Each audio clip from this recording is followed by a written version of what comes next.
मिनश्शाहिदीन वश्शाकिरीन वल्हम्दुलिल्लाहि रब्बिल आलमीन।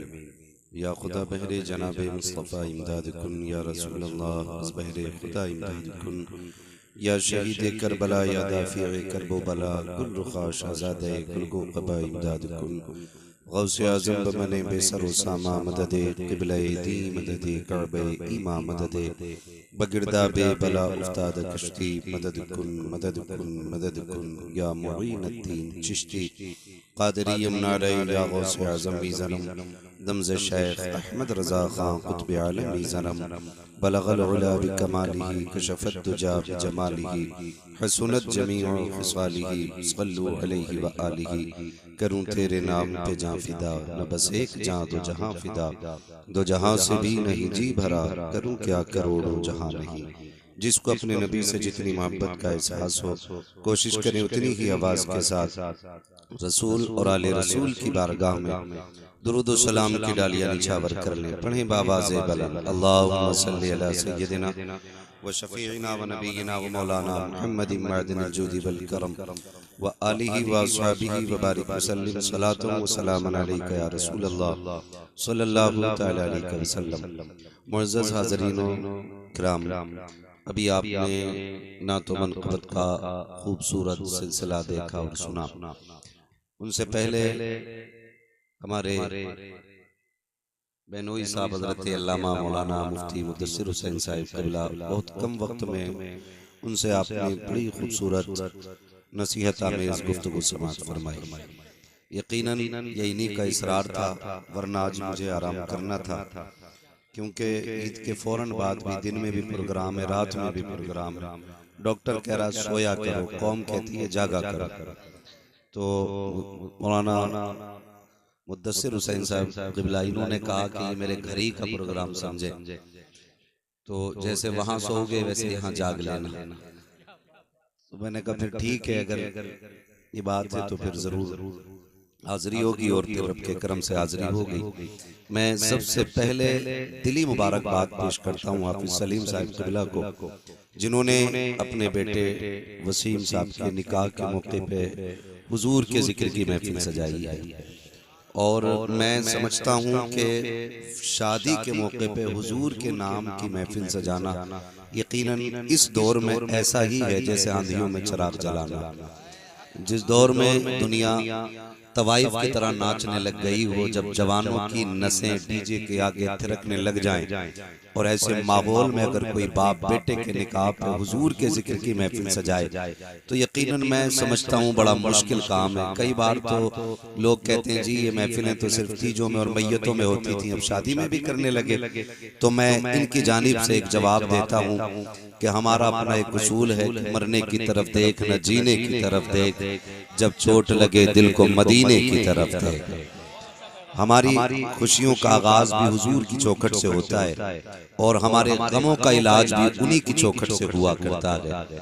वाहिद हम वो कौम है जमीन पर कि जो अपने दुख और सुख में अपने नबी ही को याद किया करते हैं, नबी ही को याद किया करते हैं। वरना हमने वो लोग भी देखे हैं, जरा से टके भर की दौलत आ गई ना तो फिर सबसे बड़ा डीजे करके आ रहा और कह रहा मौलाना देखियो इलाके में ना नाम हो जावे, दीवारें हिल जाएंगी, दीवारें ऐसा बजेगा, चल बजा ले बेटे, जिस दिन कब्र में जाएगा ना तो अल्लाह सातों तबक हिला देगा तबक। ये कंडीशन है। और मुदस्सिर भाई अमीरों की कहानी अल्लाह खैर फरमाए, डीजे सबसे मशहूर वाला, नाचने वाली सबसे मशहूर वाली, और अगले दिन आके डीजे वाला तकाजे कर रहा पैसे तो दे दो, फिर औकात दिखाई दे जाती है। फिर औकात, और सही बताऊं जो फजूल खर्ची में पैसा खर्च करते हैं ना वो लड़ाते हैं जाकर के इमाम से निकाह पढ़ाने। क्या तुम्हारे यहाँ 5 चल रहे हैं? तुम नए इमाम हो, हमारे यहाँ तो 2500 में पढ़ा। ये कंडीशन है, ये कंडीशन। मैं मशवरा देना चाहता हूँ, हम और हमारा काम बताना है, अमल कराना नहीं। अमल वही करता है जिसे रब तौफीक देता है, और ये कुरान की निस्बतों की बरकत है जो आप शादी के वक्त हुजूर के जिक्र की महफिल में बैठे। इस घर से ताल्लुक मुफ्ती मुदस्सिर हुसैन साहब का और बाकी उलमा का भी है, और फिर खुद घर का मालिक हाफिज कुरान। ये कुरान की बरकतें आप देखें, और बेटा भी हाफिज कुरान है, क्या नाम है उनका? शानिब। तो माशाल्लाह ये भी पढ़े मदरसे में, वसीम भाई भी पढ़े हैं, तालीमी इब्तदाई दौर में इन्होंने हासिल की है। हाँ, मुफ्ती मुदस्सिर साहब ने ही पढ़ाया है।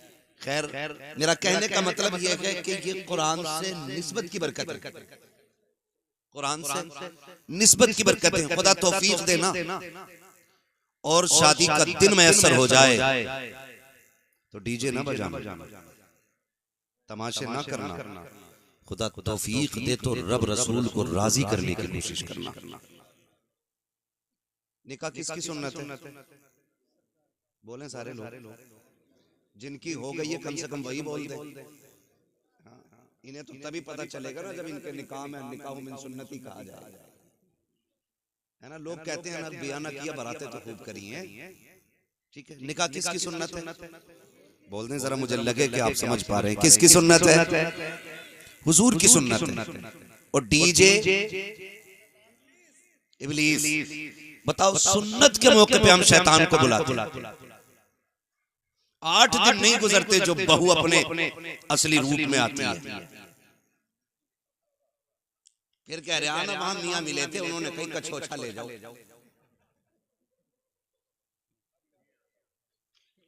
हाँ, सही कह रहा हूं मैं, कछोछा ले जाओ। वहां नीर का पानी पिलाया भी, नहलाया भी, लगाया भी, हुआ कुछ नहीं।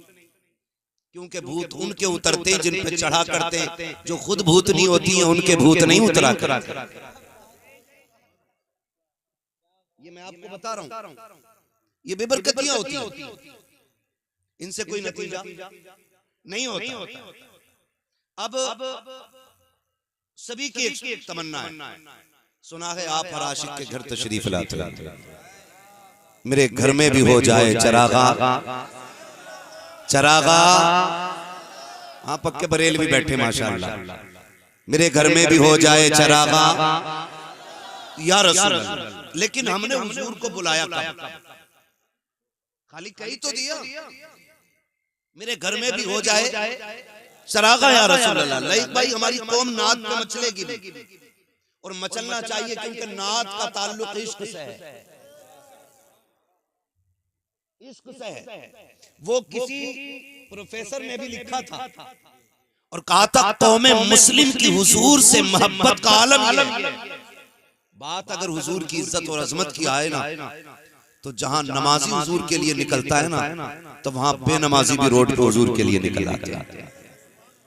जहां जुब्बा और दस्तार वाले हुजूर के लिए निकलते हैं, वहीं इस कौम के बेदाढ़ी वाले भी निकल आते हैं। इसी हालत को देख के अंग्रेज परेशान है, कहा अभी हम तो किसानों के सीने से इश्क रसूल नहीं निकाल पाए, मौलवी के सीने से इश्क रसूल कैसे निकाला जाए?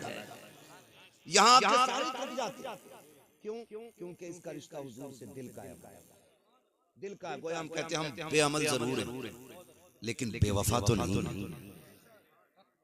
हम गुनाहगार हैं, लेकिन गद्दार तो नहीं है। हुजूर आपकी अजमत की बात आए, हम लेटे रखे, फिर लानत हो ऐसे लेटने पे। हमारा तो एक ही ऐलान रहता है कि मोहम्मद से वफा, तूने तो हम तेरे, ये जहां चीज है क्या लो हो कलम तेरे। लेकिन अगर हम अमली मैदान में उतर के फिर भी एक बात आपसे पूछूं, हम कितना बुलाना चाहते हैं? शादी होती है इधर भी।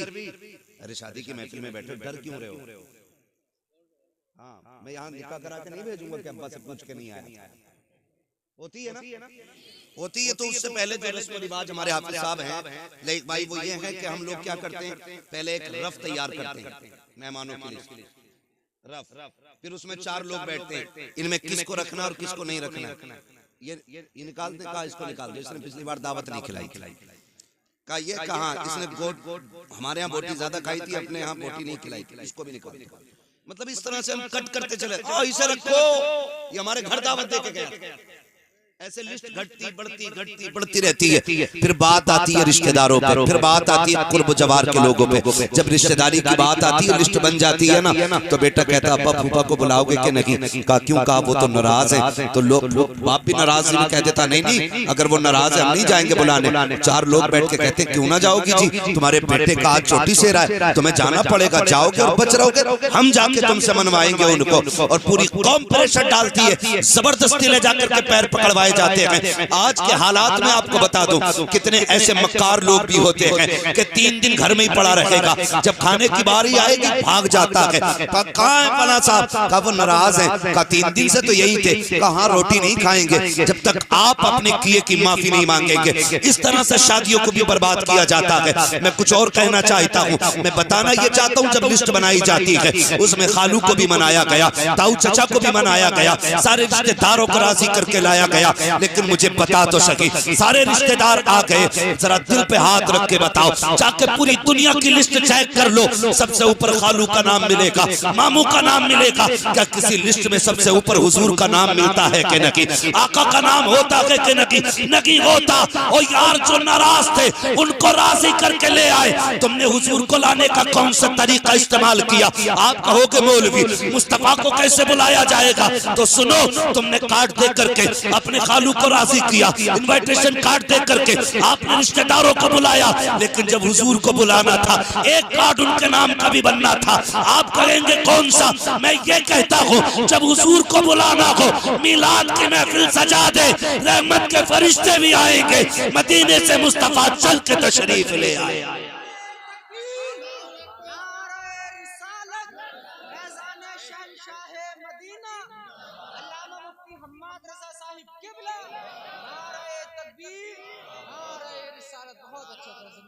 हाँ भाई महफिल रखो, जरूरी नहीं है हम्माद आए, मुफ्ती मुदस्सिर साहब आए, लयक भाई आए, ये शोहरा, ये उलमा आए, एक भी मस्जिद के इमाम को बैठा के उनकी नात खानी शुरू कराते। बात लहजे की नहीं है, बात अंदाज की नहीं है, बात हुजूर की नात की है।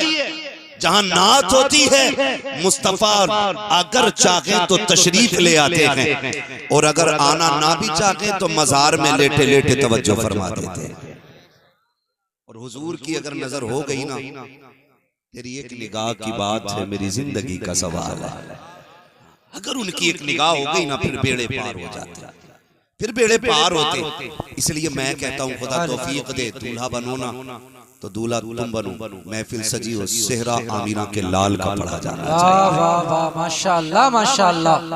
वो सरवरे किश्वरे रिसालत जो अर्श पर जलवागर हुए थे, डाले तरफ के सामा अरब के मेहमान के लिए थे, फिर देख सेहरे में 4 चांद लगते हैं कि नहीं?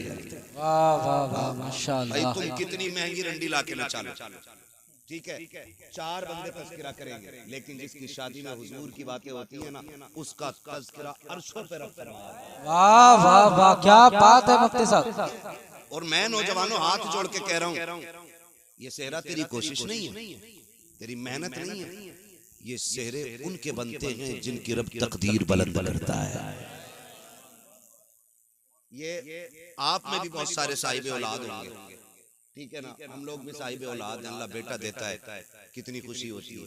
और फिर माँ पैदा होते ही कहने लगती है मेरा चांद आ गया। चांद वो इससे नीचे लफ्ज नहीं बोलती है, काला भी है ना फिर भी चांद, ठीक है ना? कैसा ही है, माँ के लिए चांद होता है, और हर माँ के लिए उसका लाल चांद होता है, और हर लाल के लिए जो उसकी माँ हो सकती है ना, वो दुनिया में कोई नहीं हो सकता। ये भी क्लियर है, जो माँ हो जाएगी वो कोई नहीं हो सकता। जैसी बेटा पैदा हुआ माँ कहती मेरा चांद आया, मेरा चांद आया, मेरा चांद आया। कभी अकीके की खुशी, कभी सुन्नतों की खुशी, कभी छठी की खुशी, तरह तरह के नाम से खुशियां होती जा रही हैं। जब बेटे ने शूर की दहलीज पे कदम रखा, 4 महीने 10 दिन का हुआ, बाप ने कहा बिस्मिल्लाह खानी होनी है, इलाके को लुक़मे खिलाए जा रहे हैं, बेटे की बिस्मिल्लाह खानी है। जब बेटे ने शूर की दहलीज पे कदम रखा, अब माँ कह रही है बेटा आ गया है, इसकी दुल्हन सी चांद सी दुल्हन लेके आनी है, चांद का टुकड़ा लेकर के आऊंगा। आऊंगी। एक ख्वाब माँ सजाती है। बाप भी जब बेटा जवान होता है, चार लोगों में जब बैठता है, लोग कहते हैं तुम्हारा भी तो बेटा जवान है, शादी कब करोगे? बाप के कंधे चौड़े हो जाते हैं, बेटे के निकाह की बातें हो रही हैं। मैं खुदा की कसम खा के कहता हूँ लोगों, याद रखना रब का बड़ा इनाम होता है उस शख्स पे, रब जिसके बेटे को दूल्हा बना देता है। वरना हमने यहाँ तक देखा कि शादी में 5 दिन रह गए, बेटे का इंतकाल हो गया, शादी वाले दिन सेरे बांध के निकले और पलट के कफन में लिपट के आए हैं। ये लाजिम नहीं है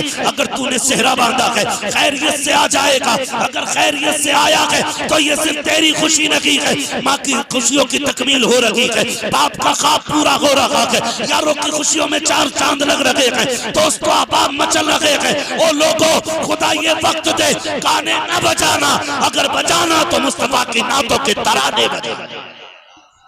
नारे तकबीर, नारे रिसालत, फैजान शहनशाह मदीना, ख्वाजा का हिंदुस्तान, नारे तकबीर, नारे रिसालत। बहुत अच्छी। जिंदगी के सारे काम सिर्फ निकाह पे खत्म नहीं हो जाते, उसके बाद नेक औलाद इंसान के लिए सबसे बड़ी नेमत होती है।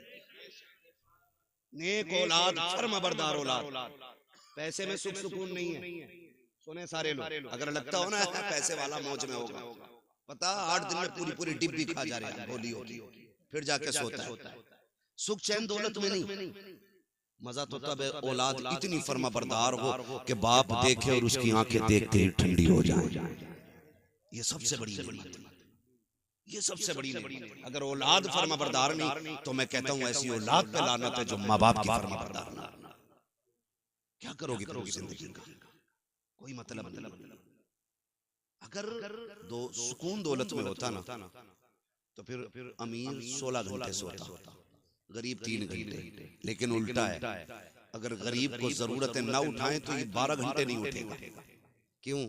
वो कभी गोली नहीं खाता। वो कहा था किसी ने, फुटपाथ पे सो जाते हैं अखबार बिछाकर, मजदूर कभी नींद की गोली नहीं खाता। अमीर होना बुरा नहीं है, लेकिन दौलत हजरत उस्मान गनी वाली होनी चाहिए, फिरौन वाली नहीं, शद्दाद वाली नहीं, हामान वाली नहीं। दौलत उस्मान गनी वाली होनी चाहिए जो रब रसूल के रास्ते में लगती रहे। और हम तो कहते हैं, मैं नौजवान बैठे, मैं सबसे कहूंगा मेहनत करें और अमीर बने, ताकि आप माँ बाप का बोझ न बने, बल्कि अपने घर वालों का बोझ उठाने के लायक बन जाए। हर नौजवान कोशिश करे। अब तो आग लग गई है, जिधर को निकल जाओ हर कोने पे लिए बैठा, हर कोने पे मोबाइल लिए बैठा। इतनी ठलुई कौम हो गई हमारी, 3 बजे तक जाग रही है, कोई काम भी नहीं है। ठलुए कह रहे दुआ कर दो कोई रोजगार मिल जाए।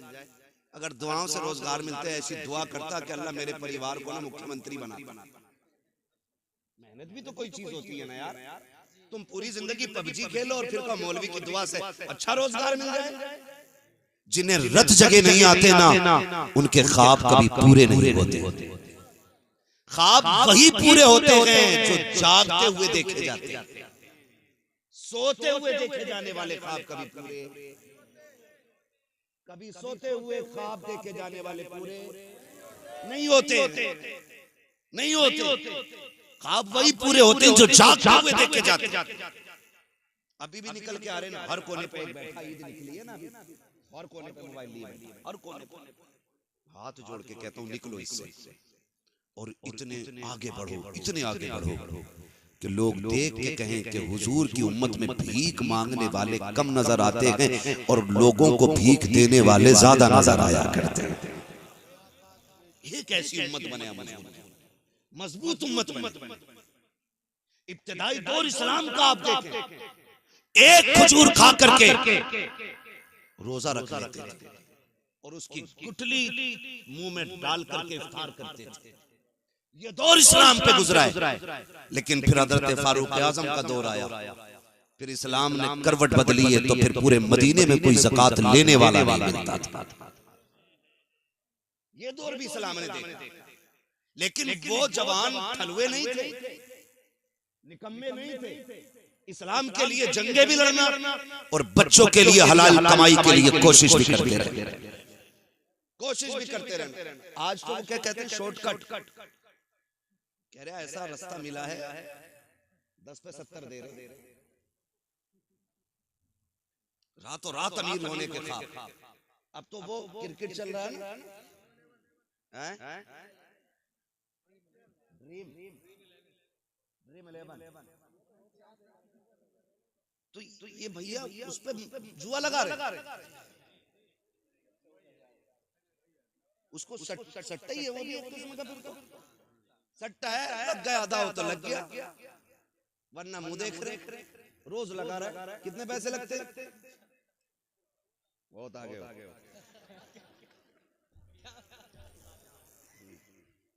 ठीक है, मैं आपको बताना चाहता हूं, हमारे 1 रुपए की वैल्यू जानते हैं आप? 1 रुपए की वैल्यू फरमाया गया, अगर मोमिन की हलाल कमाई का 1 रुपया कब्र में गिर जाए, तख्ते लगा दिए गए, हुक्म यह है कि तख्ता हटाया जाए, पहले रुपया निकाला जाए, फिर दफन किया। तुम्हारे 1 रुपए की वैल्यू ये है, और लालच लेकर डूब गया हमें, शॉर्टकट के चक्कर में हराम पे उतर आए हम। अल्लाह उस दिन से पहले मौत दे दे जिस दिन हमारे हलक में हराम का लुकमा जाए। हलाल, इमाम गजाली से किसी ने कहा था हुजूर दुआएं कब कबूल होती? अब तो रस्म चल गई है, दुआ करिए। उन्होंने भी कह दी ठीक है जा, अल्लाह तेरा भला करे, और पता चले जो कह रहे हैं भला करे उसका सबसे ज्यादा बिगड़ा हुआ मसला है। इमाम गजाली से कहा हुजूर दुआएं कब कबूल होती है? फरमाया 2 काम करना, दुआएं कबूल होंगी। कहा क्या? कहा कभी हराम ना खाना और कभी झूठ ना बोलना। हाथ तेरे उठेंगे, मकबूलियत की जमानत खुदा अता फरमा देगा। ये 2 काम करने थे, लेकिन हम शॉर्टकट के चक्कर में निकल गए। इससे भी शॉर्टकट ये है, लल्ला जवान हो गया, 10 लाख तलौंडिया वाला दे गई। अपनी मर्जी से बेटी वाला कायनात उठा के दे दे, उसकी मर्जी है। भीख मांगने वाले पैदा हो गए। 4 बेटे तो हिसाब लगा रहा, 10 कलवा में, 10 मलुआ में, 10 बब्बन में, 10 अच्छन में, कितने लाख हो गए? 40 लाख का ऐसे ही शॉर्ट रास्ते से अमीर बन जाएंगे। जहेज में मांगा गया 1 रुपया हराम हराम हराम। ये शरीयत है, ये शरीयत। और इस चीज ने कौम का बेड़ा गर्क कर दिया है। जब से डिमांड की आग लगी है ना, कह रहा नहीं नहीं पठान के बेटे से कम नहीं मिलना चाहिए, मुझे इतना दोगे तब बेटी कब मैं तुम्हारी बेटी का रिश्ता कबूल करूंगा। और खुदा के वास्ते मेरे भाई अगर 10 लाख से गुजारे हो जाए तो लेके रख ले, अगर 20 लाख से नस्लें पल जाए तो पैसे संभाल के रख ले, और अगर गारंटी ना हो तो फिर हाथ ना फैला। ये कौन दे सकता है तुझे जो खुद दूसरों के मोहताज हो? ये कैसे भले पूरे करेंगे? उससे मांग जिसके खजानों में कमी नहीं आती है। और ऐसा कौन है? बरेली वाला कहता है कौन देता है? देने को मुंह चाहिए, देने वाला है सच्चा हमारा।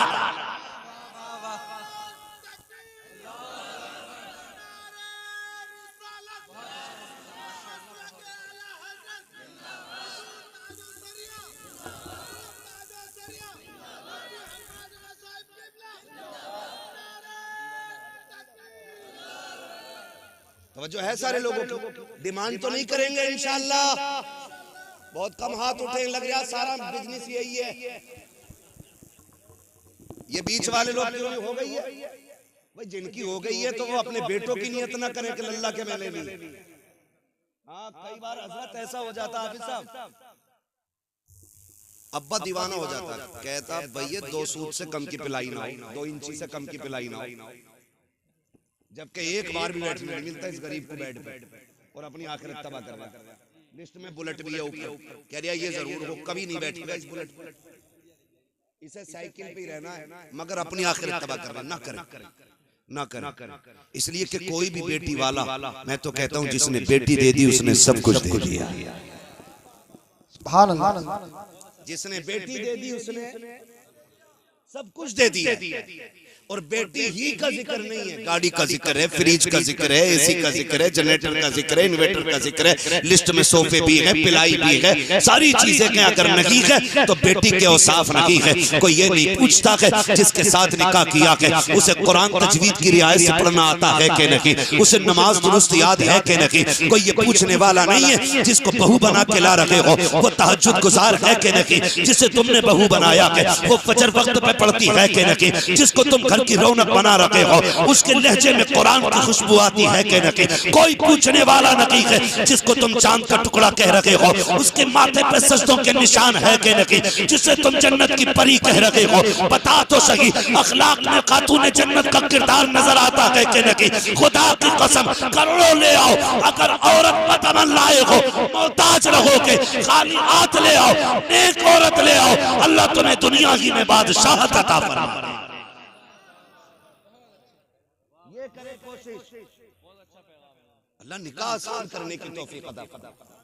डिमांड तो नहीं करेंगे ना इंशाअल्लाह। नेक औरत तलाश करें नौजवानों, नेक नेक। और आपको मैं बता दूं बहुत जरूरी बात, वक्त बड़ी तेजी से बढ़ रहा है, मैं भी समझ रहा हूं कि अब ये वक्त गुफ्तगू का नहीं है, क्योंकि वक्त ही इतना हो चुका है। तवज्जो है सारे लोगों की, जितने सुनना चाहते हैं वो कह दे जरा या रसूल अल्लाह। सारे ही सुनना चाह रहे हैं, बहुत अच्छे लोग हैं माशाअल्लाह, खुदा सलामत रखे। मैं एक बात कह रहा हूं, देखें एक जरूरी बात, सारे नौजवान सुने। शादी तक ना माँ बाप बड़े अच्छे लगते हैं, और शादी के बाद अच्छे नहीं लगते, ये भी एक मसला है। शादी के बाद माँ बाप अच्छे नहीं लगते, 90% ये शिकायत है, समझ रहे? 90% लोगों की शिकायतें रहती है। नौजवानों में एक बात बताऊं, हमेशा याद रखना, हमेशा याद रखना, औरत की जगह दिल में है, और औरत तुम्हारे दिल में रहती है, लेकिन तुम माँ बाप के दिल में रहते हो, ये याद रखना। तुम औरत को दिल में रखते हो और तुमको माँ बाप दिल में रखते हैं। इसलिए तुम्हारे लिए दुनिया में सबसे बड़े माँ बाप रहने चाहिए। उसमें मैं भी अपने आप को शामिल कर रहा हूं, हम सब के लिए सबसे ज्यादा अहम माँ बाप होने चाहिए। होता क्या है, कसम खा के कहता हूं, मैंने देखा नहीं, बेटा जब दूल्हा बना होगा ना, हाजी बारात गई थी, किसी ने देखा कि हाफिज सलीम साहब की खुशियों का आलम क्या था। भाई दोस्तों की खुशियां कितनी होती है, जैसे दूल्हा के कपड़े वैसे दोस्तों के कपड़े, ये भी सूट में, वो भी सूट में, ये भी बूट में, वो भी बूट में।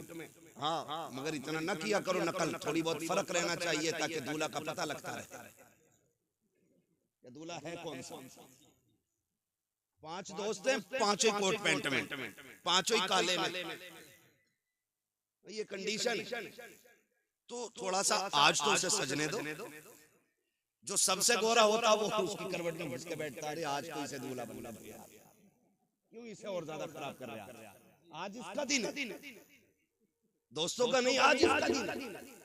तो मैं ये कहना चाह रहा हूँ आपसे कि दोस्त कितनी नकल करते हैं कि दोस्त जैसे कपड़े, दोस्त जैसे ड्रेस, दोस्त जैसा पहनावा, सारे दाएं बाएं चल रहे हैं। लेकिन जानते हो, जब भाई दूल्हा बना करते हैं, बहनें आके खड़ी हो जाती हैं सेहरे पर। कई बार देखा गया है, कभी पानी के छींटे दे रही हैं, ये क्या कर रही है, कहा मेरे भाई को किसी की नजर न लग जाए, मेरे भाई को किसी की नजर न लग जाए। ये बहनों के रिश्ते होते हैं। और माँ को देखो, माँ बार बार कह रही है, अल्लाह मेरे चांद को सलामत रखना, अल्लाह मेरे लाल को सलामत रखा, अल्लाह मेरे लाल को खैरियत से लेके जाना। जब दूल्हा घर से निकलता है, जहां तक नजर जाती है, सबसे देर तक देखने वाली आंखें माँ की हुआ करती हैं। पलट के आने का इंतजार करने वाली जो दरवाजे पे बिछी रहती है पलकें, वो माँ की होती है। मुझे बता तो सही, माँ से ज्यादा तेरा इंतजार किसने किया, माँ से ज्यादा तुझसे प्यार किसने किया। तू दूल्हा बना था, कोई कपड़े देख रहा था, कोई अपने जूते चेक कर रहा था, लेकिन माँ और बहनें ये मुड़ मुड़ के तुझे देख रही थी। कभी पानी के छींटे,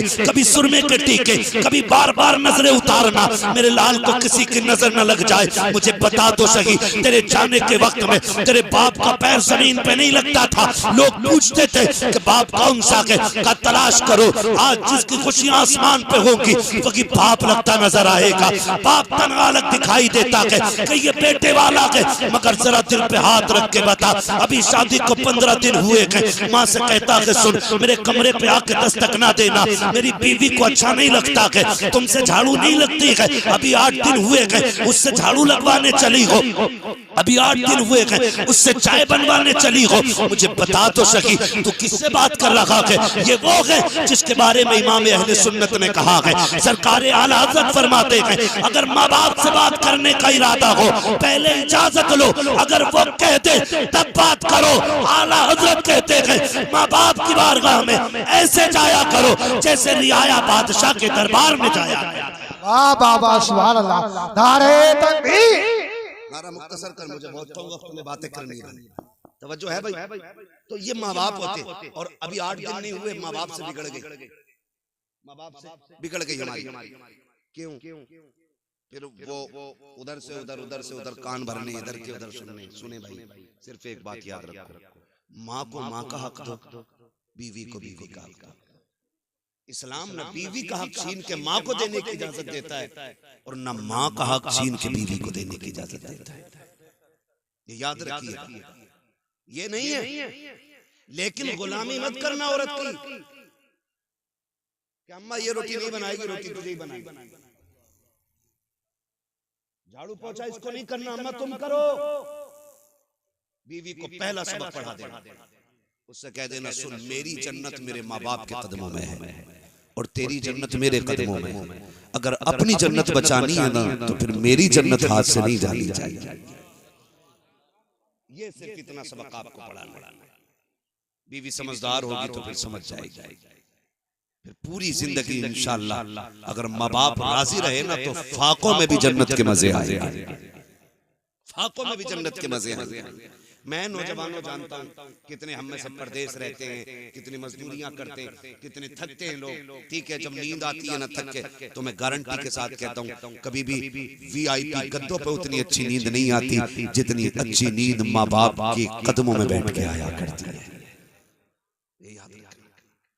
इसलिए मेरी गुजारिश है, आज ना तलाक़ें और झगड़े बेटी वाले भी कम नहीं है। जरा सी बात ससुराल में हो जाती है बेटी के ना, तो अब जो ये फसाद सबसे ज्यादा हुई मोबाइलों की वजह से हो रहे हैं। इतनी चालाक औरतें आ रही हैं, फोन लगा के ना ऐसे रख लेंगी और कहेंगी अब बताइए क्या कह रहे थे मेरे अब्बा के बारे में।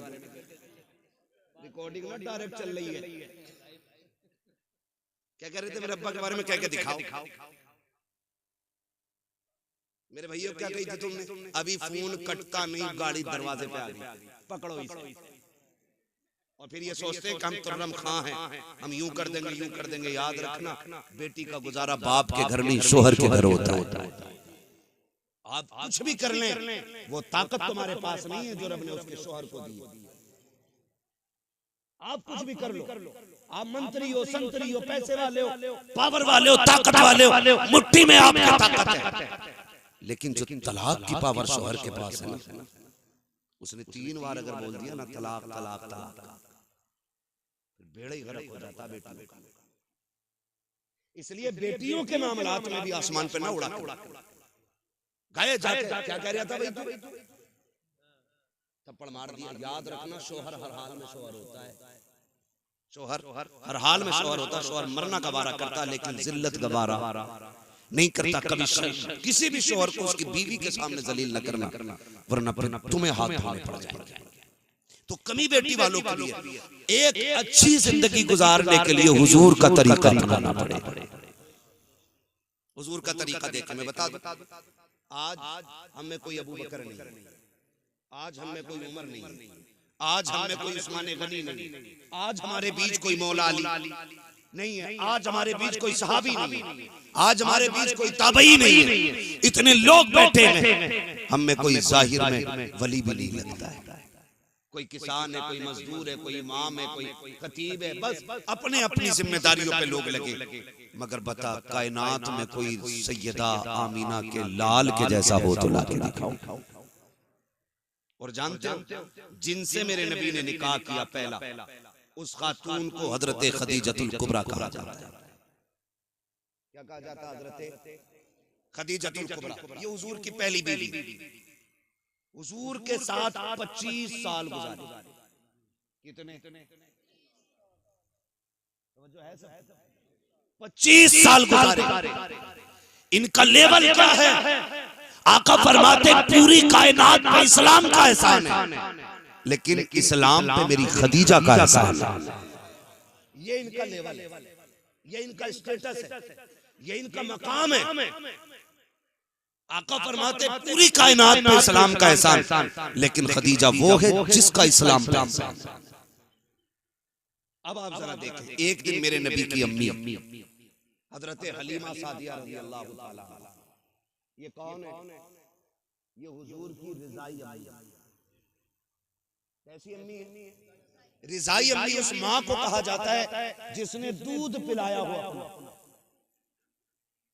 हकीकी माँ वो होती है जिसने पैदा किया, रिजाई वो होती है कि जिसने सिर्फ दूध पिलाया हुआ। हजरत हलीमा सादिया वो है जिन्होंने दूध पिलाया है। एक दिन इत्तेफाक से सफर करते करते मुस्तफा की चौखट तक आ गई, आकर के बैठी है हजरत खदीजतुल कुबरा रज़ी अल्लाह ताला अन्हा सामने खड़ी है। आका जो हुक्म दे रखे हैं तोड़ के लाती है, ला के दे देती है, तोड़ के लाती है, जाती है, ला करके दे देती है। जब तक हजरत हलीमा घर में रखी, हजरत हलीमा जब तक घर में रखी, हजरत खदीजतुल कुबरा बैठी नहीं थी। जब आप रुखसत हो गई, मेरे नबी ने उम्मुल मोमिनीन हजरत खदीजतुल कुबरा का हाथ पकड़ा और कहा था शरीक हयात एक बात तो बताओ, जब तक मेरी माँ घर में रखी तुम बैठी क्यों नहीं थी, खड़ी क्यों रखी? कहा महबूब वो आपकी माँ है, अगर आपकी माँ है तो मेरी भी माँ है। मैं इस डर से नहीं बैठी थी कहीं वो किसी चीज का हुक्म दे और मुझे उठने में ताखीर हो जाए, मैं इसलिए खड़ी रखी कि जो आपकी माँ बोलती रखे खदीजा तोड़ के करती रखे। कहा महबूब ये निजाम जमाने को बता रहा है कि जो शोहर की माँ होती है उसी तरह बीवी के लिए वो उसकी भी माँ हुआ। अल्लाह सुभान अल्लाह। और आज शोहर खुद कह रहा लेटी रहे, तेरे सिर में दर्द है, अम्मा रोटी डाल दिए दो। शोहर नहीं, ये दलाल है। हद हो गई भाई, हद हो, चापलूसी की भी हद हो। माँ बाप हजरत खदीजतुल कुबरा खड़ी रही, आज तो देख के खड़ी नहीं होती जनाब। और कंडीशन कुछ बेगैरत घरानों की ऐसी है कि दुपट्टे भी सर पे नहीं रखती ससुर को देख के। और बहुएं कहती बड़े मियां कहां? बहुएं इसलिए बड़े मियां कह रही है क्योंकि बेटा खुद कह रहा ना हाजी जी कहां? अपने अब्बा को प्रधान मुखिया हाजी जी अब्बा कहते हुए इसकी जबान टूट रही है। नसीब वाले जिनके सर पे बाप का साया होता है, नसीब वाले, मुकद्दरों वाले जिनके सर पे ममता का आंचल होता है। प्रधानी कह रहे, हज्जन कह रहे, माँ कहा करो माँ। अल्लाह ने इस लफ्ज में इतना सुकून रखा है कि जब चोट लगती है ना तो पहला लफ्ज माँ निकलता है। कभी बच्चों को देखो, बाप की गोद में होगा, चोट लग जाए तो कहेगा अम्मा। क्यों? क्योंकि अल्लाह ने इस लफ्ज में मिठास भी रखी है और सुकून भी रखा है। सुकून भी रखा। नबी की अम्मी आई, हजरत खदीजतुल कुबरा खड़ी रही। आज हमारी अम्मी आए ना, वो कहे बेटे तेरी बीवी को मैंने आवाज दी थी, उठी नहीं। कहा ना उठी तो तुम्हें कोई जरूरी था आवाज देना? वो थकवी थी, सो गई। ये कहते हो ठीक है अम्मी, हमसे बात कर लेगा। इस तरह से माँ बाप के लहजों की कदर किया करो, उनकी इज्जत हमें करनी चाहिए। वो माँ बाप है, वो बीवी नहीं है। माँ बाप है, उनका एक एक बाल पे एहसान है हमारा, एक एक बाल। अगली बात करने लगा, निजाम मुस्तफा घरों में लाइए, फिर देखिए घर कैसे जन्नत लगती है, घर कैसे जन्नत लगती है। आज धीरे धीरे वो तुम्हें माँ बाप से दूर करती है, फिर बहनों से दूर करती है, फिर भाइयों से अलग कर देती है, और फिर जब अपनी पे आती है खुद जूता लेके खड़ी हो जाती है। फिर कहते हो तावीज दे दो मौलाना, बीवी फरमा बरदार नहीं। मरखाना बैल तूने नाथ लिया, एक बीवी कंट्रोल नहीं। अब हमसे कहाँ मुंह बंद हो रहा है भाई? ये मुंह तुझे बंद करना था। तो कंडीशन ये हो जाती है, फिर क्या? फिर तो आ रहा थक के, वो कह रहा पानी ले जरा, कह रही पी लो। मैं कौन सी ठाली थी सुबह से? तुम्हें क्या लग रहा है मैं खाली बैठी थी? का गुड्डू को नहलाया, बब्बो के कपड़े धोए, पोछा लगाया, फिर इस साहब की शोहर से ज्यादा अपने काम की ना देती है। ये मक्कार औरतों की निशानी होती है। मक्कार बदअमल औरतों की पहचान है। जो फर्माबरदार होती है ना, शोहर की पहली आवाज पे दौड़ जाती है।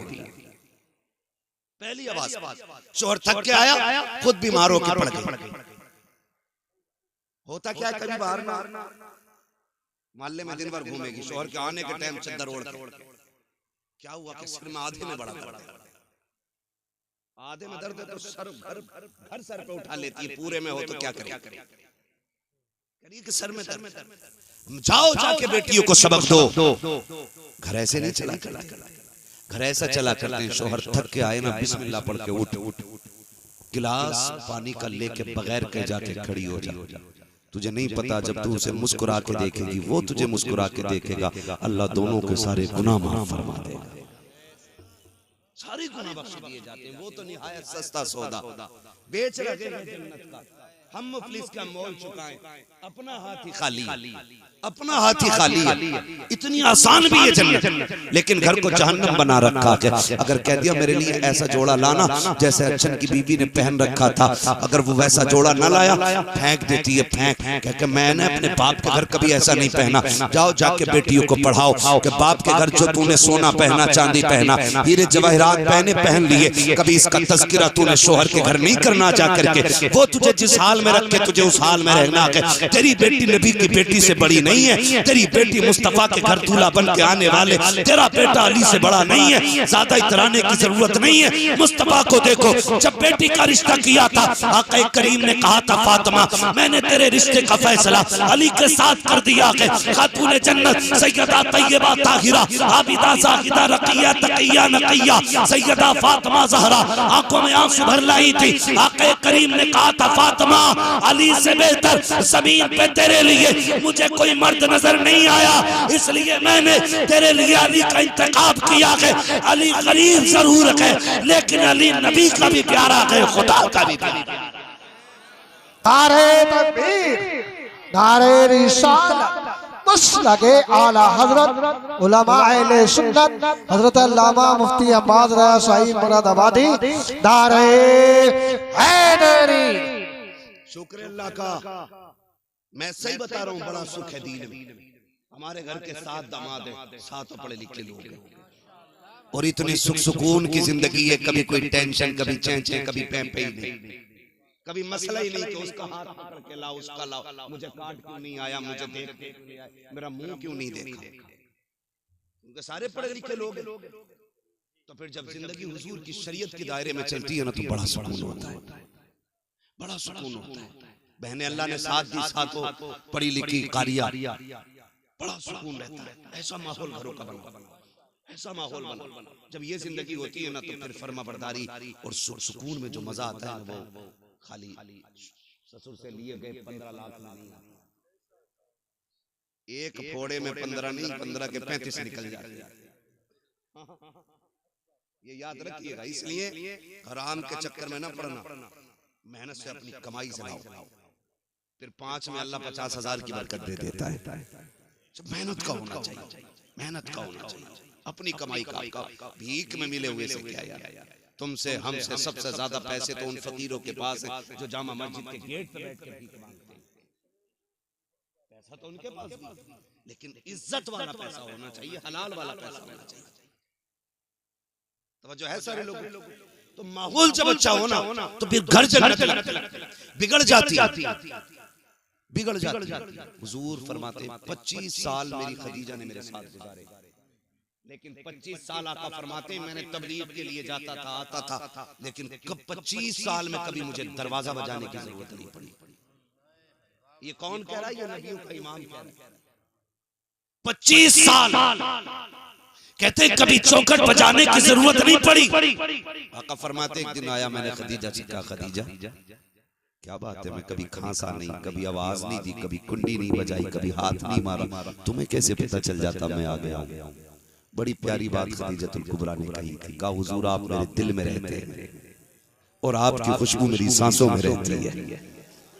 हुजूर कहना उन्हें पड़ता है जिनके आने का पता ना हो।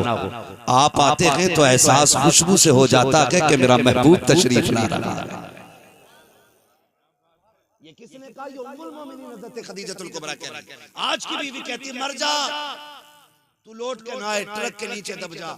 तेरा एक्सीडेंट हो जाए, ये कह के शोहरों को रुखसत करती है। मैं जाओ जाके बहन बेटियों से कह देना, शोहर दुनिया की तेरे लिए सबसे बड़ी दौलत है। आज अगर ये जिंदा है, तेरे ऊपर सुर्ख जोड़ा भी अच्छा लगता है, हरी पीली चूड़ियां भी तेरे हाथ में अच्छी लगती है, तू सोना पहने तो रानी लगती है, जोड़े पहने खूबसूरत तो शहजादी लगती है, जिससे तू ट्रक के नीचे मरने की दुआ दे रखी है, जिसके बारे में कह रही तेरी सूरत नहीं देखनी है, जिस दिन ये मर गया और सफेद कफन में लिपट गया, खुदा की कसम सफेद जोड़े के अलावा तेरे बदन पे कोई कपड़ा अच्छा नहीं लगेगा, तेरे हाथों की चूड़ियां उतार ली जाएंगी, तुझसे हंसने का हक खत्म हो जाएगा। एक बेवा की जिंदगी क्या होती है, जा किसी बेवा से जाके पूछ, आज तुझे घमंड है अपनी जवानी पे, अपनी ताकत पे और अपनी इज्जत पे। सोन, जिस दिन शोहर चला जाएगा, कोई थूक के तेरी तरफ देखने के लिए तैयार नहीं होगा, कोई तुझे 2 वक्त की रोटी देने के लिए तैयार नहीं होगा। आज जो हुकूमत चल रही है, ये तेरी पावर की वजह से नहीं, ये तेरे शोहर की वजह से चल रही है। इसलिए जाओ जाके बेटियों से कह देना, कभी शोहर की मौत ना मांगना, मौत ना मांगना। अल्लाह तौफीक दे, ये घर से निकले फिर मुसल्ले बिछा, फिर झोली फैला के अल्लाह सुहाग के जोड़े में छोड़ के गया है सुहागन मिलाना। दुआ करना तेरा काम है, खैर से रब को तुझसे मिला देना ये उसका काम। ये जाके तालीम में बच्चों को देनी है। हज़रत खदीजतुल कुबरा की ये जिंदगी आप देखिए। कई बार ना मैं अभी कुछ दिन पहले ये खबर चली थी कि किसी शख्स का एक्सीडेंट हुआ, बड़ा पैसे वाला था, दुनिया बड़ी मतलब ये भी याद रखना। आज अगर हम किसी के काम आ जा रहे हैं ना, तो फिर उसकी मौज लग जा रही है, फिर वो खालू भी कह रहा, चच्चा भी कह रहा, ताऊ भी कह रहा, भैये भी कह रहा। अगर तुम्हारी उससे कोई गर्ज पड़ गई ना, फिर कह रहे हाँ यार मिले तो थे, तो फिर ऐसे कर देते हो। बड़े मतलबी लोग। वो नौजवान, उसका एक्सीडेंट हुआ, बड़े पैसे वाला था, उसके 50 से ऊपर दोस्त थे। कहते जब मेरा एक्सीडेंट हुआ, इत्तेफाक देखे रीढ़ की हड्डी टूट गई, तो नसें उसकी जो डैमेज हो गई, फिर हाथ पैर काम करना छोड़ गए। उसने कहा फिर सारे दोस्त भी छोड़ गए, यहाँ तक कि जब हाथ पैरों ने काम छोड़ा, बीवी भी तलाक लेके चली गई। उसने कहा तेरे जैसे मोहताज के घर में क्या रहना। उसने रो के कहा था, उसने कहा जब मुझे होश आया, मैं जब भी सुबह को उठ के ना आंखें खोलता, कोई और नहीं, मेरे बिस्तर पे मेरी माँ बैठी हुई मिला करती थी। दुख में दुनिया छोड़ जाती है, माँ बाप नहीं छोड़ा करते, माँ बाप नहीं छोड़ा करते। ये दुख में नहीं छोड़ते, तुम इन्हें सुख में छोड़ गए। ये परेशानियों में नहीं छोड़ते, तुम इन्हें राहत के वक्त छोड़ गए। नहीं, तुम्हारा खर्चा हमसे नहीं उठता, गैरत नहीं आती है। अमीर बनना है तो माँ बाप पे खर्च किया करो, अमीर बनना है उनके खर्चे उठाया करो। अल्लाह इतना देगा, तेरी 7 पुश्तों से संभाला नहीं। याद रखिएगा, पानी उसी बर्तन में मजीद आता है जिसका कम होता रहता है। जो पहले से भरा रखा रहेगा वो सड़ तो जाएगा, उसमें नया पानी बोले नहीं आ सकता ना। नए पानी के लिए बर्तन का खाली होना जरूरी है, और खाली वहां करो जहां हरियाली होती हो। माँ बाप से ज्यादा खुशहाली किसके चेहरे पे नजर आएगी? इनके ऊपर खर्च करो, इनके ऊपर खर्च करो। आप तारीख का ये बाप पढ़े और जाओ जाके बेटियों को भी ये समझाओ, बेटों को भी समझाओ। और मैं एक बात बता दूं, मैं सिर्फ बहू के हवाले से नहीं कर रहा हूं, मैं शोहर के हवाले से भी अगर बात करूं बड़ा वक्त लग जाएगा। सिर्फ इतना बता दूं, हुजूर ने बीवियों के साथ कैसे रवैया इख्तियार किया। ताली दोनों हाथ से बजती है, एक से नहीं, खाली औरत ही नहीं, आपको भी उसकी इज्जत करनी पड़ेगी, उसको रिस्पेक्ट देनी पड़ेगी, ताकि उसका हौसला बुलंद रहे। ये नहीं कि हम औरत को पैर की जूती समझने लग जाए, ऐसे जिंदगी नहीं। उम्मुल मोमिनीन हजरत आयशा सिद्दीका रज़ियल्लाहु ताला अन्हा फरमाती, एक दिन ना दरवाजा बजा, कहती जब दरवाजा बजा ना तो मैंने कहा कौन है, अंदर आ जाओ। कहते एक बूढ़ी अंदर आई, कमर झुकी हुई थी। उसने कहा खदीजा तेरा शौहर नजर नहीं आ रहा। कहती उन्होंने इतना कहा, हुजूर बिस्तर से बड़ी तेजी से उठे, आपने तैबन संभाला, फौरन बाहर तशरीफ लाए। फरमाते हुजूर आए, उस खातून को बैठाया, खुद भी बैठ गए। मुझसे कहा खदीजा घर में कुछ है? मैंने कहा जी या रसूल अल्लाह। कहा जो भी हो लेकर के आओ। कहा मैं अंदर गई, मैं खजूर लेकर के आई। कहा और भी कुछ है? कहा जी। कहा मैं फिर अंदर गई, दूध का प्याला लेकर के आई, खिलाया पिलाया। उसके बाद कहा कोई कपड़े हैं? कहा हाँ। कहा कपड़े रखे थे, मैंने एक जोड़ी कपड़े अता किए। कहा और भी कुछ है? कहा जी या रसूल अल्लाह एक चादर और है। कहते वो भी ला के दे दो। कहा वो भी चादर में दे चुकी। जब वो खातून चली गई। हजरत खदीजा, हजरत आयशा सिद्दीका कहती हैं, मैं पूछूंगी सरकार से कभी फुर्सत मिलेगी, आका ये औरत कौन थी? कहा ये भी मेरे दिल में ख्याल था कि उम्मुल मोमिनीन आयशा सिद्दीका फरमाती हैं, वो औरत चली गई, सरकार बिस्तर पे तशरीफ लाए, आका करीम ने हाथ कलाइयां आंखों पे रखी हैं, सरकार हिचकी भर के रोए हैं। जब आका करीम रोए हैं, उम्मुल मोमिनीन आयशा सिद्दीका फरमाती हैं, मैंने दौड़ लगाई, हुजूर के बिस्तर पे पहुंची, आका का हाथ हटाया, नबी की दाढ़ी आंसुओं से तर गई। मैंने कहा महबूब मेरे माँ बाप कुर्बान हो जाएं, सरकार बताएं तो सही किस चीज ने रुलाया है? आका करीम फरमाते हैं, आयशा तुम ये पूछना चाहते थी कि इससे मेरा रिश्ता क्या है? ये औरत कौन थी? आका जी बता दे। आका फरमाते हैं, सुनो आयशा, ये मेरी खदीजा की सहेली थी, उसके बचपन की सहेली थी। जब वो जिंदा थी तो ये आती थी, खदीजा भी इतना नवाजती थी जितना आज मैंने नवाजा है। आका करीम फरमाते हैं, जब ये आई है तो उसके आने से मुझे खदीजा की याद आ गई। आयशा सिद्दीका ने कहा था, आका इतना नवाजा आपने किस लिए?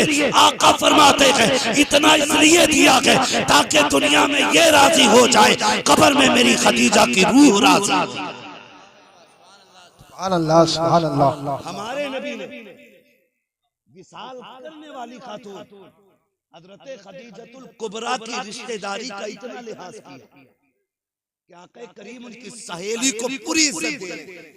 आज हम बीवी के बाप, बीवी के भाई और बीवी के खानदान को इज्जत देने तैयार ना करना ऐसा। इसलिए मैं यूं कहना चाहता हूं, अपने घरों के हालात ऐसे कर लें कि हमारे घरों में जन्नत का माहौल नजर आए। कुरान तो ये कहता हुन्ना लिबासुल लकुम व अंतुम लिबासुल लहुन,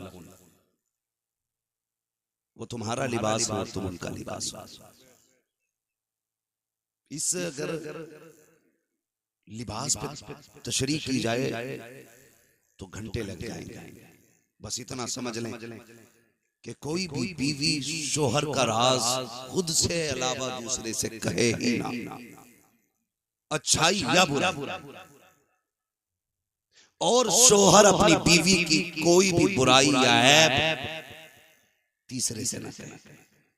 घरों में तब आग लगती है जब घर मियां बीवी के झगड़े में कोई तीसरा आदमी एंट्री करता है, चाहे वो लड़के की तरफ से एंट्री हो उसकी या लड़की की, फिर वो अच्छा बनने के चक्कर में गले कटवा देता है। इसलिए आपसे मेरी गुजारिश है, घरों को जन्नती माहौल में तब्दील करें, जन्नती माहौल में तब्दील करें। हम एक दूसरे का ख्याल रखें, एक दूसरे का ख्याल रखें, वो हमारा रखें, हम उनका रखें, फिर देखें अल्लाह घरों में कितना सुकून अता फरमाएगा।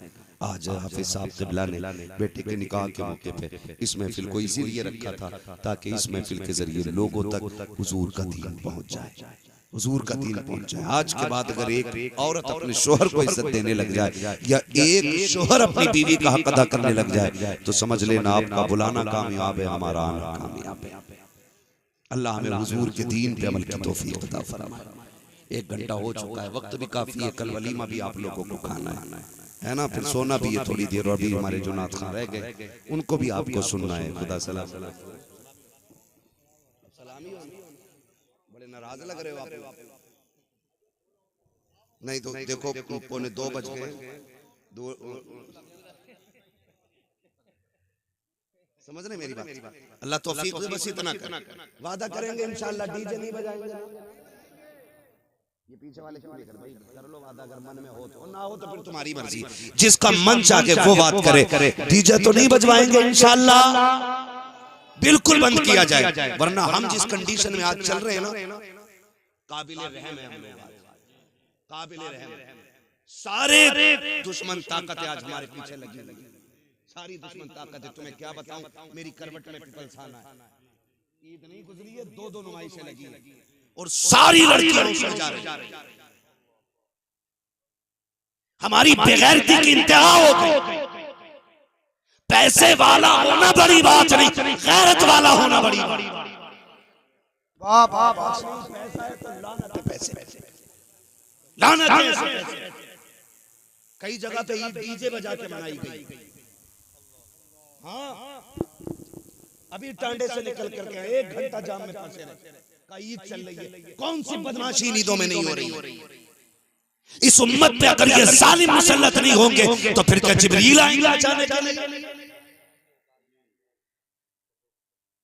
भाई मौत आनी है, मौत। चाहे नकाब पहन के मेले में जा या नंगी होके मेले में जा, मेले का हुक्म एक ही है। मैं तो एक बात जानता हूं, अगर इस्लाम औरत को मस्जिद में जाने की इजाजत नहीं देता है तो मेले में जाने की ये बाप होता कौन है जो इजाजत दे रहा है? अगर उसे जाने की इजाजत होती भीड़ में तो पहले इस्लाम ये कहता ना चल जुमा पढ़ लेकर।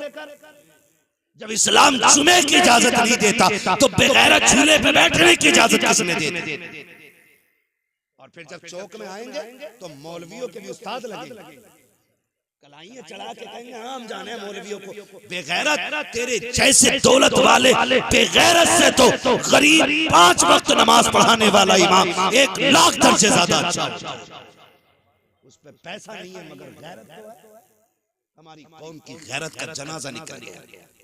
शर्म आती है, तकलीफ होती है, फिर कहते हैं वो उसके साथ भाग गई, वो कपिल के साथ भाग गई, वो फलां क्यों नहीं भागेगी? जब तुम शरीयत की हदें तोड़ोगे अल्लाह तुम्हें उजाड़ के रख देगा।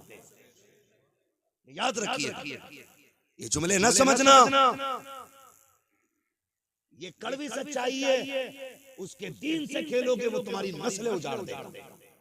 और कोई माई का लाल ऐसा पैदा नहीं हुआ जो खुदा से सामने से झगड़ा। समझ रहे हो? डरें अल्लाह के अज़ाब से, बदलें अपने तरीके को, वादा करें इंशाअल्लाह कभी डीजे बजेगा तो देखेंगे भी नहीं जाकर। हालात ये ऐसे गंदे गाने चल रहे हैं कि आदमी मर्दों को तो गैरत आ जाती है, जो बहन के सामने डीजे बजवा रहा है उस बेगैरत को गैरत नहीं आ रही, नहीं होनी चाहिए। अल्लाह तौफीक दे, फित्नों से निकले। खुदा सबको बेटे दे, उनके सेहरे बंदे और उनकी शादियां हो, बातें हुजूर की होने लग जाए, फिर तज़किरे फरिश्तों में भी हों, रब अर्शों पे तज़किरे करे। फिर देखें इंशाअल्लाह अगर सुन्नत के मुताबिक हमने निकाह अपने आसान कर लिया और हुजूर की महफिलें सजा दी तो हो सकता है हमारी 5000 बारात के खाने का तज़किरा वहां ना हो, हुजूर की 4 नातें सुनाने और सुनने वालों का तज़किरा होने लग जाएगा। ये करेंगे इंशाअल्लाह। वो बदले थोड़ा सा अपने आप को। याद रखिएगा अब जमीन तंग होती जा रही है, इतनी तंग हो गई है हम लोगों की जमीन कि अब पैर अगला रखने की जगह नहीं। डॉक्टर इकबाल ने आज के लिए कहा था, न संभलोगे तो मिट जाओगे हिंदी मुसलमानों, तुम्हारी दास्तां तक भी न होगी दास्तानों। अभी वक्त के बिल के हवाले से मुफ्ती साहब कह रहे थे, है हवा पता है किस कंडीशन में हम खड़े, जगहें नहीं मिलेंगी दफन होने के लिए, अपनों के कब्रों पे फातिहा पढ़ने की जगह नहीं मिलेगी। वो दौर आ रहा हम लोगों को, सजदे करने के लिए मस्जिद नहीं मिलेगी। आज वक्त है अल्लाह को राजी कर ले, आज वक्त है कोशिश करें हमारा रब राजी हो जाए। अगर वो राजी हो जाता है ना, फिर 313 को हजारों पे फतह अता फरमा देता है।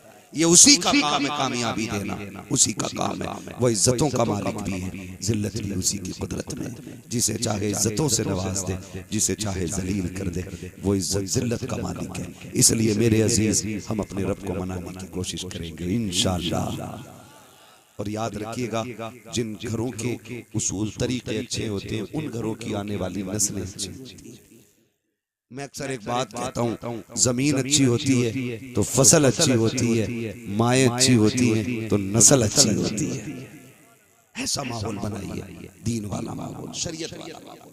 मैं आपसे ये नहीं कह रहा आप मुसल्ला लेकर मस्जिद नहीं जाए, मैं आपसे ये नहीं कह रहा आप तस्बीह गले में टांगे रखें, लेकिन इतना कह रहा हूँ कि चलते वक्त ये सोच लिया करो ये चलना हुजूर को पसंद है कि नहीं, ये लेटना हुजूर को पसंद है कि नहीं। हम जो ये गाली दे रहे हैं सामने वाले को, इससे अल्लाह राजी होगा कि नाराज होगा? 2 मिनट लगेंगे, जबान बंद कर लोगे, बड़े गुनाह से बच जाओ। हमें बस इतना करना, अल्लाह हमें हुजूर के दीन पे अमल की तौफीक अता फरमाए और अल्लाह हमें हुजूर की शरीयत पर पाबंदी के साथ कामयाब रहने की तौफीक अता फरमाए। फरमाया गया लक़द कान लकुम फ़ी रसूलिल्लाहि उस्वतुन हसना, मेरे महबूब की जिंदगी आपके लिए बेहतरीन नमूना है। हुजूर की 63 साल जिंदगी पूरी कायनात के जीने के लिए काफी नहीं बल्कि बहुत ज्यादा है। हुजूर के किरदार को देखे, हम तो मगरिब को देख रहे हैं, हम तो पश्चिम की रहने वाली मखलूक को देख के नंगे हो गए, कपड़े उतर गए। नहीं, खुदा की कसम केला वही अच्छा लगता है जो छिलके में होता है। नंगे फलों पे मक्खियां बैठा करती हैं। बहन बेटियों से कहो नकाब में रहो, औरत उतनी ही अच्छी लगती है जितने ज्यादा पर्दे में रहा करते हैं। ठीक है ना, ये उसूल बड़े मुश्किल होते हैं, बड़े मजबूत भी होता है। ये यहाँ आके बंदा टूट जाता, पर्दे के मसले पे आके बंदा बड़ा मुश्किल हो जाता, बड़ा मुश्किल हो जाता है। लेकिन अमल करें, फिर देखें अल्लाह इसके सिले में जन्नत अता फरमाता है। मैं झूठ नहीं बोल रहा हूँ, ये मेरे बहनों ही, इन्होंने मेरी सिर्फ उस बहन को देखा जो इनके निकाह में, मेरी 7 बहनों में से सिर्फ उसको देखा जो इनके निकाह में, उसके अलावा किसी दूसरी को आज तक देखा नहीं, क्योंकि सारी पर्दा करती है। और ये हर दामाद का मसला है, ये नहीं कि सिर्फ इन्हीं का मसला।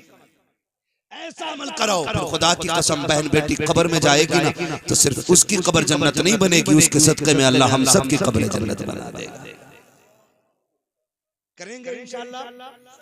और कोई बड़ी बात नहीं है हुजूर के दीन के लिए। हाँ, कुछ दिन झगड़े होते हैं, कुछ दिन लोग बातें करते हैं कि नहीं उनके यहाँ तो मेहमान को इज्जत नहीं मिलती, उनके यहाँ तो बाहर बैठाया जाता है, उनके यहाँ तो पानी नहीं मिलता, उनके यहाँ नहीं जाना, कुछ दिन बातें होंगी। लेकिन हमें दुनिया से क्या मतलब है, हमें तो अपने रब रसूल से मतलब है। हाँ, मगर फिर समझ में आ जाता धीरे धीरे, फिर लोग समझ जाते हैं शरीयत क्या है, तबीयत क्या है। ठीक है ना, करेंगे इंशाअल्लाह ऐसा। ज्यादा से ज्यादा कोशिश ये करें कि एहतियात आए। मैं समझता हूँ एकदम इतना पक्का पर्दा तो नहीं हो सकता है, लेकिन धीरे धीरे एहतियात करेंगे ना तो हर घर के अंदर कनीज़े फातिमा ज़हरा नजर आने लग जाएगा। हर घर के अंदर कनीज़े फातिमा ज़हरा। ठीक है ना, जिस तरह देखो दाढ़ी जो नहीं रखते ना, उनसे को रख लेगा, थोड़ी सी बड़ी हुई तो खुजाट हो जाता। जो टोपी नहीं ओढ़ते, जुमे के दिन ओढ़े तो रकात पढ़ के ना ऐसा होता है, गर्मी लगने लगी। और हम लोग हर वक्त टोपी ओढ़ने वाले लोग, हम अगर टोपी उतार दें तो ऐसा लगता है जैसे हमने कपड़े उतार दिए, क्योंकि आदत हो गई। जिनके दाढ़ी नहीं उन्हें बोझ लगता है, जिनके है उन्हें पता ही नहीं लगता है। और पता नहीं है, खुदा की कसम चेहरे पे दाढ़ियां सजा लो, 100 ग्राम के तावीज लटकाने से बच जाओगे। ये सबसे बड़ा तावीज। और इसके बारे में फरमाया गया कि दाढ़ी कब्र में लेके जाओ, फरिश्ते भी हया करते हैं। और फरमाया गया जिसके चेहरे पे दाढ़ी होती है ना, हुजूर उसे कब्र में देख के मुस्कुराने लग जाया करते हैं। और फिर जब हुजूर मुस्कुराए, यूं मुस्कुराए जान सी कलियों में पड़ गई, यूं लब कुशा हुए कि गुलिस्तान बना दिया। कोशिश करें अल्लाह हमारी कब्र को रोशन फरमा दे, कब्र को रोशन फरमा दे। अल्लाह हमारे घरों में शरीयत का माहौल पैदा फरमा दे, हमारी बहन बेटियों की निगाहों में गैरत पैदा फरमा दे, हमारे नस्लों में, हमारे भाइयों में अल्लाह गैरत और हया हमारी नस्लों को अल्लाह नसीब फरमा दे, हया अल्लाह हमारी नस्लों को नसीब फरमा दे। बस जो हुए गलत तुमको माफ फरमाए रब कायनात। जिंदगी ने दिया साथ, फिर होगी मुलाकात, चमन रहा फूल खिलेंगे।